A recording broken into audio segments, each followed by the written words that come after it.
नमस्कार, स्वागत है आपका न्याय चक्र में। मैं हूं रामवीर श्रेष्ठ। न्याय चक्र में आज हम बात करेंगे न्याय की, न्याय भाषा का, न्याय लोगों को और न्याय लोगों का भी। और इस न्याय को लेकर के जब न्याय की भाषा की बात होती है तो उसमें संविधान की वो धारा 348 वो सामने आती है। 348 के खंड 1 के मुताबिक जहां ये लिखा गया था कि हाई कोर्ट और सुप्रीम कोर्ट की जो भाषा होगी, न्याय की भाषा, ये अंग्रेजी ही होगी। लेकिन साथ ही उसमें यह भी लिखा गया था कि खंड 2 में कि इस चूंकि सारे दस्तावेज अंग्रेजी में हैं, इसलिए इन 15 सालों के भीतर हम इसे ट्रांजिट पीरियड मानकर चलें और उसके बाद कोई भी भारतीय भाषा, भारतीय संपर्क भाषा, भारतीय राष्ट्रभाषा उसका स्थान ले सकती है। तब से लेकर आज तक गंगा में बहुत पानी बह गया, 70 साल बीत गए। महज 4 राज्य ऐसे हैं जिन हाई कोर्ट्स ने अपनी भाषा को या भारतीय भाषा को अंगीकार किया। बाकी सभी राज्यों समेत सुप्रीम कोर्ट में भी अभी भी अंग्रेजी माध्यम में ही काम चल रहा है। लोगों की मांग क्या है, लोगों की ज़रूरत क्या है, इस सब को हम समझने की कोशिश करेंगे आज के न्याय चक्र में। और इस सारी बारीकी को समझाने के लिए हमारे साथ जो मेहमान हैं उनका परिचय, उनका तारुफ मैं आपसे कराता हूं। हमारे साथ संजय कुमार पाठक हैं, अधिवक्ता हैं सुप्रीम कोर्ट से, आपका बहुत बहुत स्वागत है। हमारे साथ उमेश चंद्र शर्मा हैं, अधिवक्ता हैं सुप्रीम कोर्ट से, आपका बहुत बहुत स्वागत है। जब अंग्रेज इस देश में थे तो अंग्रेजों की समझ में आने वाली भाषा अंग्रेजी ही थी। सुप्रीम कोर्ट, हाई कोर्ट खासतौर पर यहाँ पर बड़ा दखल, और वो उस चीज़ को चला रहे थे। देश आज़ाद हुआ, सारी किताबें, लॉ के कानूनी दस्तावेज सब कुछ अंग्रेजी में उपलब्ध रहे होंगे, और इस वजह से हमने भी सोचा कि भाई इसे कुछ दिनों जो है उस तरह से चलाने की ज़रूरत है। लेकिन जैसे ही पढ़ाई लिखाई और सब चीज़ें अगर हम किसी भारतीय भाषा की तरफ चले जाएं तो ये दिशा भी बदल सकती है, परंतु इस पर उतना काम नहीं हुआ जितना होना चाहिए था। जी, ये होना चाहिए था और अब होना चाहिए, ऐसा मेरा मानना है। और अंग्रेज़ों का सिस्टम हमने कॉपी किया था पहले भी, उसके बाद भी। जब तक अंग्रेज़ थे तो अपना सिस्टम वो चला रहे थे, उसके बाद हमने ब्रिटिश सिस्टम को ही, जो न्याय व्यवस्था है वो भी उनकी कॉपी की। उसके साथ कहीं ना कहीं चुपके से अंग्रेजी भी साथ आ गई, कॉपी हो गई और अंग्रेजी चलती रही। लेकिन हमारे जो संविधान निर्माता थे वो बहुत दूरदर्शी थे। उन्होंने कहा था कि 15 साल ये व्यवस्था रखी जाएगी, उसके बाद भारतीय भाषा, सुप्रीम कोर्ट के लिए तो राजभाषा है, अनुच्छेद 343 में भारत की राजभाषा, गणराज्य की राजभाषा हिंदी है देवनागरी रूप में। तो वो सर्वोच्च न्यायालय के लिए वो आनी थी। ठीक। और राज्य विशेष, हाई कोर्ट्स के लिए राज्य विशेष वहाँ के गवर्नर को ये अधिकार दिया गया है, 348 खंड 2 जिसका आपने अभी वर्णन किया। लेकिन बावजूद इसके लोगों को ये बात बहुत अजीब लगती होगी। एक केरल में आदमी खड़ा है, वो उसको मलयालम आती है, परंतु उसको दलील और वकील ये सब अंग्रेजी में दिए जा रहे हैं। और ये हर राज्य के लिए ऐसा होता है। सुप्रीम कोर्ट में आकर तो एक खर्चा और बढ़ जाता है कि किसी भी हाई कोर्ट से आएगा, कहीं से भी आएगा, तो सबसे पहले सारे दस्तावेज अंग्रेजी में ट्रांसलेट किए जाएंगे, उसके बाद चीज़ें फिर आगे की तरफ बढ़ती हैं। न्याय भी महंगा हो जाता है। देखिए, शुरुआती समस्याएं तो हैं और इन्हीं समस्याओं के कारण अभी अंग्रेजी का वर्चस्व बना हुआ है। लेकिन पारिस्थितिक उदाहरण दे करके क्या हम अपनी भारतीय भाषाओं के साथ अन्याय नहीं कर रहे हैं? विशेष रूप से जब संविधान उसकी अनुमति देता है। बिल्कुल। संविधान में 348 में, जैसा कि उमेश जी ने कहा, उपराज्यपाल उस राज्य में बोली जाने वाली एक भाषा या अन्य राजभाषाएं, बिल्कुल शब्द प्रयोग किया गया है राजभाषा, उस राज्य की राजभाषा या राजभाषाएं, या राजभाषा जो 347 में राजभाषा दी गई है हिंदी, उनमें से किसी एक भाषा को राष्ट्रपति महोदय की पूर्वानुमति के अनुसार दे सकते हैं। उसको अगर अनुमति मिल जाती है तो उस राज्य के उच्च न्यायालय में वो भाषा प्रयोग हो सकती है। आपका प्रश्न अगर सर्वोच्च न्यायालय के परिप्रेक्ष्य में है तो यकीनन कुछ दुविधाएं हैं, कुछ अड़चने हैं कि 22 भाषाओं में काम करना पड़ेगा और न्याय थोड़ा महंगा हो जाएगा। लेकिन जैसे अभी व्यवस्था की गई है सर्वोच्च न्यायालय में पहले शुरुआती तौर पर 6 भाषाओं में, भारतीय भाषाओं में निर्णयों के अनुवाद सर्वोच्च न्यायालय की वेबसाइट पे उपलब्ध है। बिल्कुल। तो वही व्यवस्था लागू की जा सकती है जब कोई नया वाद दाखिल होता है, कोई नया केस दाखिल होता है, तो उस वक्त वो काम किया जा सकता है। भारतीय हरिश्चंद्र भारतेंदु कहा करते थे, निज भाषा उन्नति अहे सब उन्नति को मूल। किसी व्यक्ति के साथ जब वो न्याय के मंदिर में खड़ा है, उस समय उसके साथ न्याय हो रहा है कि अन्याय हो रहा है, ये तभी समझ सकता है। उसको भी एक दिमाग दिया है भगवान ने, वो भी उसे भी समझने का अधिकार है।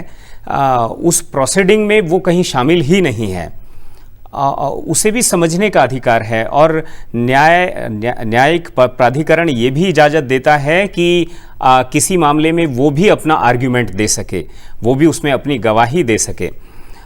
इन सब चीज़ों के लिए ज़रूरी ये है कि वकील की, जज की और उस वादी प्रतिवादी की भाषाएं ये आपस में मेल खाती हों। जी, ये आपने जो बात बोला ये मूल बात है, जो भारतेंदु जी बोल गए थे कि मूल है। और हम, चूँकि मैं खुद भी भारतीय भाषा अभियान में काम कर रहा हूँ पिछले 4-5 सालों से, तो इन चीज़ों को बहुत गहरे से देखा, सुना, समझा है। तो मूल तो ट्रायल कोर्ट से शुरू होता है, जहाँ सबसे पहले अपना विवाद वो लिखवाता है, अपनी भाषा में लिखवाता है। अगर वो तमिलनाडु का है तो तमिल में लिखाएगा, अंग्रेजी तो हम किसान से या जो भी वहाँ का मूल निवासी है उससे हमको एक्सपेक्ट करना भी नहीं चाहिए, और वो गलत है। और वो ट्रायल चलेगी, बिल्कुल। हाई कोर्ट में आकर वो अंग्रेजी हो जाएगा। तो मूल का हमने रूपांतरण कर दिया, तो मूल तो हमने खत्म कर दिया ना। अब जैसे हमारा एक संघीय ढांचा है, गणराज्य है, तो हमारी पार्लियामेंट में सारी भाषाओं के एमपी हैं, सब बोलते हैं, और उनको ऑनलाइन इंटरप्रेटर अभी मिलते हैं। टेक्नोलॉजी से ये संभव है, और ये बिल्कुल संभव है। और बड़ी खुशी की बात है कि जो हमारे महामहिम राष्ट्रपति हैं, ये इनके विषय उनके दिल के बहुत नज़दीक है। और वो केरल हाई कोर्ट की शताब्दी समारोह में सबसे पहले उन्होंने 2018 में बोला। उसके बाद अभी मार्च में जब नेशनल जुडिशियल एकेडमी गए वहाँ भी बोला। और ये होना भी चाहिए। और इसमें एक जो ज्वाइंट पार्लियामेंट्री कमेटी की रिपोर्ट, जिसके की अध्यक्ष आनंद शर्मा जी थे, कांग्रेस के हैं, उन्होंने रिकमेंडेशन ये दिया कि ये चेंज सरकार स्वतः कर सकती है, इसमें जुडिशरी से पूछने की जरूरत नहीं है। बिल्कुल, बिल्कुल। क्योंकि संविधान में ऐसा प्रावधान है। तो पहले की सरकारों ने क्या किया था कि हम करें ना करें, इसके लिए वो चीफ जस्टिस के पास भेज देते थे, और वो कह देते थे कि नहीं, अब मैं अंग्रेजी में पढ़ा लिखा हूं तो मैं कभी नहीं चाहूंगा कि कोई और भाषा आए। तो वो नॉट फिजिबल लिखा गया, और वो फिजिबल आज तक नॉट फिजिबल हो गया। तो अब पार्लियामेंट्री कमेटी ने भी बोल दिया है कि चीफ जस्टिस से या जुडिशरी से पूछने की जरूरत ही नहीं है। ये तो अधिकार 348 का अधिकार महामहिम के पास है, अपनी शक्तियों का प्रयोग करें और नोटिफाई कर दें। बाकी पार्लियामेंट जैसे चलता है, हर भाषा के इंटरप्रेटर आ जाएंगे, इतने इनपुट्स अब आ रहे, इतने टेक्निकल चीजें हमारे पास हैं, ऑटो ट्रांसलेट करके, क्योंकि टर्शरी लेवल पे तो सबको ट्रांसलेट हो सकता है। प्राइमरी उसके वजह से आप मत कीजिए, ये गलत है। व्यक्ति को तो एफआईआर की भाषा समझ में नहीं आती है, कोर्ट की भाषा समझना तो दूर की बात है। हम वहां तक भी सुधार नहीं कर पाए। आप बिल्कुल ठीक कह रहे हैं। और एक ढर्रे पे जो न्याय क्षेत्र में काम करने वाले लोग टाइप का कोई स्टाइल चल रहा है अभी जी। न्याय क्षेत्र में काम करने वाले जो अधिवक्तागण हैं, स्वयं उनको भी परेशानी होती है, क्योंकि वो उस फारसी शब्द से परिचित नहीं है। यहाँ मैं एक बात कहूँगा कि भाषा को भी सरल बनाने की जरूरत है। एक और जो उदाहरण दिया जाता है, दूसरा मुद्दा है। हाँ, एक जो उदाहरण दिया जाता है वो ये कहा जाता है कि हिंदी अंग्रेजी से ज्यादा क्लिष्ट है, तो उसको भी हम लोग सरलीकृत करके न्यायालयों में उसका उपयोग कर सकते हैं, क्योंकि न्यायालय की व्यवस्था वादी और प्रतिवादी के लिए है। जो न्याय का पक्षकार है, जिसको उस न्याय की उम्मीद है न्यायालयों से, ये न्याय उनके लिए है। बिल्कुल। हम तो सिर्फ उस व्यवस्था को, भाषा भी उन्हीं की होनी चाहिए। बिल्कुल, भाषा उन्हीं की होनी चाहिए, क्योंकि हम तो सिर्फ उनके निर्णय में उनको सर्विस प्रोवाइडर है, सर्विस प्रोवाइडर की तरह से आप कह सकते हैं। बिल्कुल। तो इसलिए मेरे अनुसार भारतीय भाषाओं में न्याय होना चाहिए, और उच्च न्यायालय और सर्वोच्च न्यायालय में जो अधिकार संविधान दे रहा है, उससे उसको वादी को, प्रतिवादी को, जनता को वंचित नहीं किया जाना मुझे चाहिए। तो ऐसा भी लगता है कि लोगों को ही नहीं, भारतीय भाषाओं को भी न्याय की जरूरत है। न्याय की जरूरत है। आप देखिए, बहुत छोटी सी बात है, अभी हम कर रहे हैं इसलिए मैं बताता हूँ। मेट्रो का जो दिल्ली में सर्वोच्च न्यायालय, सुप्रीम कोर्ट के साथ जो स्टेशन था, उसका नाम पहले प्रगति मैदान था। बिल्कुल। तो अब उसका नाम मेट्रो ने बदल के सुप्रीम कोर्ट कर दिया। बिल्कुल। तो चूंकि हम अभियान में काम कर रहे हैं, तो मुझे ख्याल आया कि इसका नाम सर्वोच्च न्यायालय होना चाहिए, सुप्रीम कोर्ट नहीं होना चाहिए।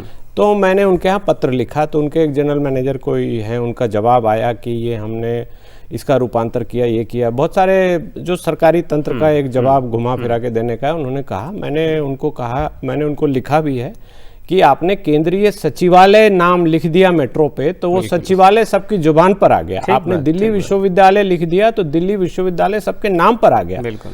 तो आप प्रयोग कीजिए, हम तो जनता तो लेने को तैयार है, लेकिन आप अपनी शक्तियों का दुरुपयोग करते हुए सुप्रीम कोर्ट नाम कर रहे हैं, उसका नाम सर्वोच्च न्यायालय कर दीजिए। बिल्कुल, बिल्कुल। और उससे हमारी पढ़ाई लिखाई सब जगह ये शब्द आने लगेंगे, तो क्लिष्ट कुछ नहीं है। प्लेंटिफ, डिफेंडेंट, रिविजनिस्ट, पता नहीं क्या क्या शब्द हम प्रयोग करते हैं, जो कि कॉमन मैन उसको समझ ही नहीं, जो अंग्रेजी जानता है वो भी नहीं समझ पाता है। ये तो हमने अंग्रेजों से लिया, अंग्रेजों ने लैटिन शब्द लिए, तो वो तो विदेशी है, मूल तो हुआ ही नहीं है। बिल्कुल। हमको इसको मूल रखना है, और हमारी जो मातृभाषा है किसी की भी, और चूंकि सारी जो भारतीय भाषाएं हैं वो मूलतः संस्कृत से आई हैं, तो वो फोनेटिक्स सबका मिलता है, इसलिए जरा फर्क हो, कुछ भी हो, लेकिन भारतीय भाषा होनी चाहिए। अंग्रेजी बोलकर अंग्रेजी का ज्ञान हम बगाड़ें और सिस्टम को कब्जे में रखें, ये ठीक नहीं है, ये कहीं से भी ठीक नहीं है। और बड़ी खुशी है कि सरकार इस पर गंभीरता से सोच रही है। नई शिक्षा नीति में भी ये बात गांधी कहा करते थे कि पेट की और मुंह की भाषा एक ही होनी चाहिए। ये एक फ्रेज था। हाँ। और ये मतलब बात जो आपके शरीर में है अभी भी उठती है कि भाषा को अगर आप रोजगार से जोड़ेंगे तो भाषाओं को भी न्याय मिलेगा और जनता को भी न्याय मिलेगा। हाँ, वही बात मैंने शुरू भी की थी जी। तो भाषाओं से जोड़ करके ही, क्योंकि अभी एक आपने जब बात कही कि न्याय महंगा हो जाएगा, उस पे उमेश जी से चर्चा के दौरान हमें पता लगा कि एक जनहित याचिका दिल्ली उच्च न्यायालय में इस विषय पर उमेश जी ने की, और जो टंकक हैं या आशु टंकक हैं, बिल्कुल, उनकी अपॉइंटमेंट से रिलेटेड है। उसमें हिंदी की बात नहीं हो रही थी, तो उसको लेकर के वो याचिका दायर की गई, और अभी वो लंबित है। और संभवतः उसमें, लेकिन जिस एडवर्टाइजमेंट को चैलेंज किया गया था, वो सरकार को विड्रॉ करना पड़ा। तो कदम उठाने की जरूरत है। बिल्कुल बिल्कुल। जो 2019 में सुप्रीम कोर्ट ने कहा हिंदी समेत 6 भाषाओं में ट्रांसलेशन भी 1 हफ्ते के बाद, कुल मिलाकर के ट्रांसलेशन ये उतना महत्वपूर्ण नहीं है मुझे जो लगता है। मुझे लगता है प्रोसीडिंग के दौरान जिस आदमी को न्याय मिला या जिसके खिलाफ फैसला गया, तो दोनों को ये पता लगना जरूरी है कि उस समय क्या हो रहा था। जी ये, लेकिन मैं इसको पॉजिटिव ऐसे देखता हूं कि शुरुआत की गई है, और चूंकि हम उस व्यवस्था में काम करते हैं जिस व्यवस्था में आप अगर धारा प्रवाह अंग्रेजी बोलते हैं, बिल्कुल, तो आप ज्ञानी माने जाते हैं। लोग ये भूल जाते हैं कि अंग्रेजी तो मात्र एक भाषा है, नॉलेज नहीं है, ज्ञान नहीं है। अंग्रेजी बोलना कोई ज्ञान नहीं है, लेकिन ये सिस्टम ऐसा बना हुआ, हमने कॉलोनियल लिगेसी ले लिया, और उस सिस्टम में ये शुरुआत करना, भारतीय भाषाओं का नाम लेना, सुप्रीम कोर्ट की वेबसाइट पे आ जाना, ये एक अच्छी शुरुआत है। वैसे तो जो संवैधानिक रूप से तो हमारी राजभाषा वहाँ होनी चाहिए, सारा काम राजभाषा में होना चाहिए। जब मैं फिर से कहूंगा कि हमारा पार्लियामेंट में हर एमपी अपनी भाषा में बोलने का अधिकार रखता है, तो हर वादी, हर प्रतिवादी अपनी भाषा में वहाँ बात बोल सके। एक याचिका में देखिए कितना आरोप लगाए गए हैं न्याय की पूरी भाषा को लेकर के। वो कहता है याचिका में कि वकीलों का लेखन बड़ा चिंताजनक है, बहुत अस्पष्ट है, आडंबरपूर्ण है और नीरस सा है, वाक्य विन्यास रहस्यमय है। ठीक है, और इस रहस्य का फायदा वही उठाते हैं, और कुल मिलाकर के जो वादी है, प्रतिवादी है, उनके साथ क्या होता है आप अच्छे से जानते वो नहीं समझ पाते, वो बाहर कोर्ट में खड़े भी होते हैं या अभी जो ऑनलाइन चल रहा है तो अगर वीडियो लिंक से देख भी रहे हैं तो वो पूछते हैं क्या हुआ, हम वहाँ क्या बोलते हैं कि प्लेंटिफ ने ये बोला, डिफेंडेंट ने ये बोला, रिजॉइंडर फाइल होगा, इश्यूज फ्रेम होंगे, क्या क्या होता है।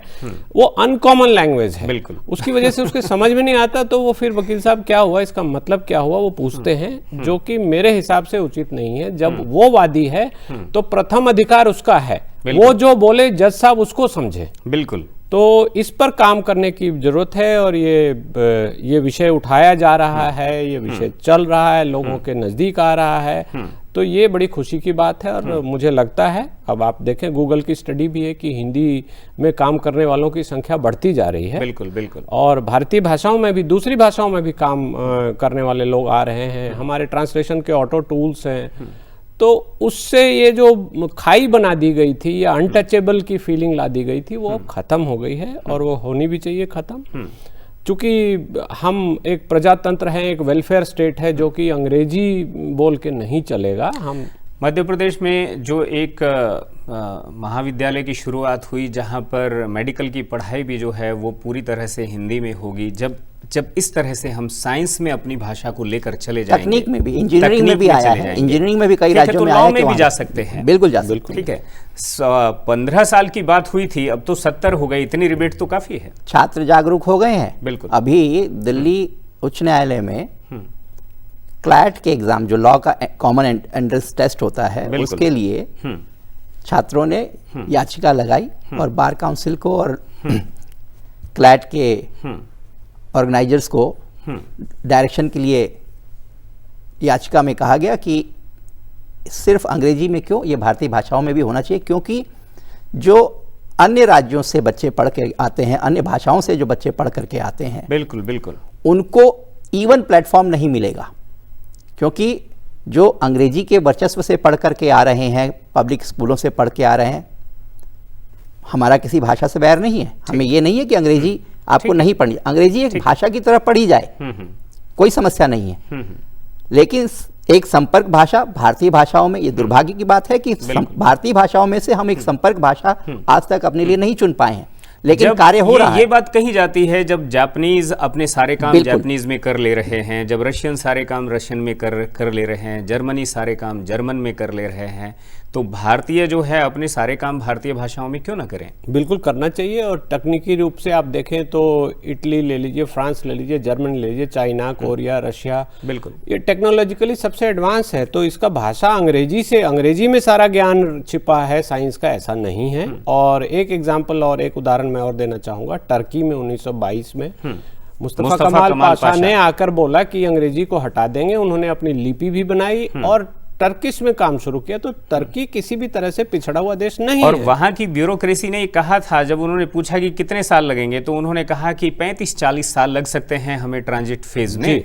तो उन्होंने कहा नहीं, ये कल से शुरू करो। हाँ, और वो कल से ही शुरू, 24 घंटे में, 1 महीने के अंदर लिपि नहीं बना ली उन्होंने। बिल्कुल बिल्कुल। और ये एग्जाम्पल है, हमको हमारा देश 70 साल में इस चीज को नहीं देख सका, सोच सका। इसी तरह दिल्ली की सड़कों में इस तरह के हीरो का भी नाम पर एक सड़क का नामकरण किया जाता है जी। तो जो इस तरह का इनिशिएटिव लेगा वो भी हिंदुस्तान के लिए हीरो ही होगा। हाँ, ये होना चाहिए। हमें खुशी है कि मेरी भी शिक्षा दीक्षा अंग्रेजी में हुई, उसके कारण प्रैक्टिस में हम अंग्रेजी बोलते रहे, समझते रहे। लेकिन जब से भारतीय भाषा अभियान में जुड़े, हमारे साथ बहुत सारे अधिवक्ता जुड़े, हमने इस चीज को समझा, तो हमने देखा कि हम तो संविधान के संरक्षण के लिए हमको आगे आना पड़ेगा। हम नहीं आएंगे तो कौन आएगा? यूएन में बहुत सारे देश हैं, करीब 192 से ज्यादा देश सदस्य हैं उसके, और हर देश की भाषा अलग है। और उन्होंने एक इंफ्रास्ट्रक्चर बना लिया है उस तरह का कि उसको जो है ट्रांसलेटर मिल जाता है, कान में लगाइए, जो सुनना है आपको वो आपकी अपनी संसद में है। ठीक है, आप अपनी पार्लियामेंट में है। क्या इस तकनीकी और हमारे ट्रांसलेटर के सहारे क्या ये संभव नहीं है कि हम कोर्ट में वादी प्रतिवादी को उसकी भाषा दे सकें? वकील कुछ भी बोल रहा हो, जज अंग्रेजी में बोल रहे हो, तो शुरू में हम ये भी इनिशिएट देखिए, ये बहुत अच्छी शुरुआत की जा सकती है। लेकिन आप ये देखिए कि ट्रायल कोर्ट तो राज्य विशेष का है। ठीक बात। बिहार के ट्रायल कोर्ट में, हरियाणा के ट्रायल कोर्ट में, गुजरात के ट्रायल कोर्ट की भाषा अंग्रेजी क्यों होनी चाहिए? वहाँ तो न्यायाधीश भी उसी राज्य के हैं, वकील भी उसी राज्य के हैं, वादी प्रतिवादी भी उसी राज्य के हैं, तो वहाँ तो उसी राज्य की भाषा होनी चाहिए। अगर बनाने की बात है, ये अब चला जा रहा है, लोग क्यों कर रहे हैं समझ में नहीं आ रहा। अब आते हैं हाई कोर्ट में, अगला लेवल ट्रायल कोर्ट के बाद हाई कोर्ट है, तो हाई कोर्ट में भी तो वहीं के न्यायाधीश हैं। ठीक बात। अब आप देखिए कि ऑल इंडिया सर्विसेज हमारे जितने हैं, IAS, IPS, IFS, उसमें गुजरात का कोई आदमी IAS बनकर तमिलनाडु जाता है, बिल्कुल बिल्कुल, तो उसको कैडर कन्फर्मेशन के लिए 3 साल के अंदर तमिल लिखना, पढ़ना, बोलना सीखना पड़ता है, तब उसका कैडर कन्फर्मेशन होता है। बिल्कुल। तो न्यायाधीश ऐसा क्यों नहीं कर सकते? बिल्कुल। क्या इसमें बुराई है? एक अंग्रेजी को हम ढोते रहे और अंग्रेजी का रोब गांठते रहे, मैं थोड़ा वैसे बोल रहा हूं, लेकिन ये ठीक नहीं है। भारतीय भाषाओं को लाइए आप। पार्लियामेंट हमारी हर भाषा में चल रही है। वकील हो या न्यायाधीश हो, हैं तो सब जनता के लिए सर्विस प्रोवाइडर ही ना। बिल्कुल आप ठीक कह रहे हैं। थोड़ा सा इसको मैं अलग तरीके से कहूँगा, सर्विस प्रोवाइडर वकील तो हो सकते हैं, बट न्यायाधीश जो हैं वो न्याय के क्षेत्र में हैं और निर्णय देने का काम कर रहे हैं। दो पक्षकारों को एक जो उनके बाद के हिसाब से जो निर्णय मिलना चाहिए उसके लिए काम कर रहे हैं। लेकिन साथ साथ एक चीज़ और भी है कि वो, जैसे उमेश जी ने कहा कि मूलतः उच्च न्यायालयों में न्यायाधीश उसी राज्य के होते हैं। सिर्फ एक लेकिन उन्होंने दूसरी बात भी की कि हरियाणा का लड़का जो है वो अगर तमिलनाडु के कैडर में शिफ्ट हो रहा है तो वो उसे पूरी तरह से अब्जॉर्ब कर ले रहा है, उसे पढ़ भी रहा है, लिख भी रहा है, बोल भी रहा है। हाँ, वही चीज़ यहाँ भी इम्प्लीमेंट की जा सकती है, यहाँ लाई जा सकती है। एक अच्छा सुझाव है, मेरा मानना है कि ये एक अच्छा सुझाव है जो इम्प्लीमेंट होना चाहिए। जी उमेश जी, आखिरी 1 मिनट। जी, ये होना चाहिए। और मैं तो कहता हूँ कि जो भी हाई कोर्ट है, गुजरात का हाई कोर्ट है, तो मान लीजिए वहाँ पे 80% लोग गुजरात के जजेज वहाँ पर हैं, तो बाकी भाषाओं का काम जो बाहर से आए हैं उनको आप ट्रांसलेशन की सुविधा दे दीजिए, लेकिन मूल काम तो गुजराती में होना चाहिए वहाँ पर। मेरा ऐसा मानना है। और सरकार, अभी जो हमें संकेत मिल रहे हैं, जो भी डॉक्यूमेंट हम देख रहे हैं पार्लियामेंट्री कमेटी रिपोर्ट के बाद, तो मैं तो बहुत पॉजिटिव हूँ कि ये हमारे जीवन काल में ही हमें दिखाई देगा। अगले 70 साल हमको रुकने की आवश्यकता नहीं है। और महामहिम ने इसको बोला है, तो ये सिर्फ एक बात जोड़ूंगा, इसमें किसी को आपत्ति भी नहीं हो सकती, क्योंकि यहाँ पे भाषा विशेष का विवाद नहीं है। बिल्कुल, इसमें भाषा विशेष का विवाद नहीं है। बहुत बहुत शुक्रिया आपका, आपने अपना नजरिया रखा। आपका बहुत बहुत शुक्रिया उमेश जी। मुझे भी न्याय चक्र में इजाजत दीजिए, फिर मिलेंगे। नमस्कार।